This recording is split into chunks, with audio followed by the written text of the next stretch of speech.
اور ہم ہی نے انسان کو پیدا کیا ہے، اور جو خیالات اس کے دل میں گزرتے ہیں ہم ان کو جانتے ہیں، اور ہم تو رگ جان سے بھی زیادہ اس کے قریب ہیں۔ جب وہ کوئی کام کرتا ہے تو دو لکھنے والے جو دائیں بائیں بیٹھے ہیں لکھ لیتے ہیں۔ کوئی بات اس کی زبان پر نہیں آتی مگر ایک نگہبان اس کے پاس لکھ لینے کو تیار رہتا ہے۔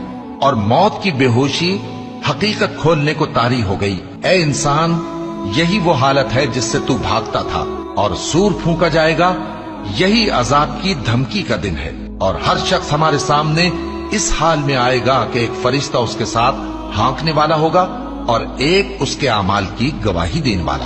یہ وہ دن ہے کہ اس سے تو غافل ہو رہا تھا، اب ہم نے تجھ پر سے پردہ اٹھا دیا تو آج تیری نگاہ تیز ہے۔ اور اس کا ہم نشیں فرشتہ کہے گا کہ یہ اعمال نامہ میرے پاس تیار ہے۔ حکم ہوگا کہ ہر سرکش ناشکرے کو دوزخ میں ڈال دو۔ جو مال میں بخل